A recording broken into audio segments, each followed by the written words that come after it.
Paybacks are hell. Revenge is best served cold. The best revenge is living well. No matter how you say it, Donald Trump's moneyman's former daughter-in-law is a cooperating witness against Trump and company. You see, she got nearly a dozen boxes of her former husband's records in her divorce. The ex-husband still works for the ex-president. Jennifer Weisselberg hired one of Manhattan District Attorney Cyrus Vance Jr.'s best former financial crimes experts to represent her. Levin also clerked for a federal judge. His responsibility was complex money laundering cases for the Brooklyn U.S. Attorney's Office. There have been 2 ongoing investigations into the former president's financial crimes. The reason the prosecutors were interested in her was that she married the son of the Trump Organization's CFO Alan Weisselberg from 2004 through 2018, Barry. The elder Weisselberg originally worked for Trump's father, and the ex-president inherited him.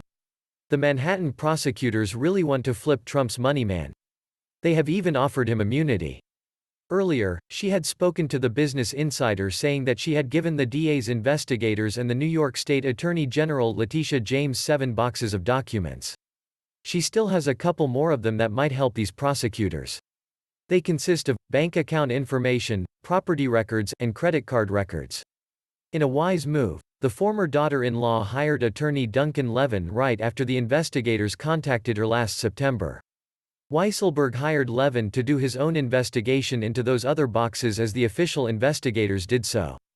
We have several boxes of materials that we have not yet given over to the prosecutors that we are going through ourselves. We're doing our own internal investigation. Levin has worked with Manhattan DA Vance in the past as the DA's asset forfeiture chief from 2011 until 2014. He was tasked with managing money laundering, corruption, terrorist financing, bank fraud, and mob cases. After Levin left the DA's office for private practice, he continued working for Vance through the Manhattan law firm Morvillo Abramowitz LLC. Weisselberg hired him because she wants to assist the investigation as much as she can, Levin said. I know what I'm looking at. We're basically culling through it methodically, and we will turn over documents and information to law enforcement as is helpful. Jennifer Weisselberg thought Donald and Melania Trump gave them the couple's luxury Park East apartment as a wedding present. But instead, it was a free rental, according to the Bloomberg News. Earlier, Jennifer Weisselberg noted that the Trump Organization was very controlling. For example, it paid her husband with their children's tuition or family housing. Raises were another matter. They want you to do crimes and not talk about it and don't leave. It's so controlling.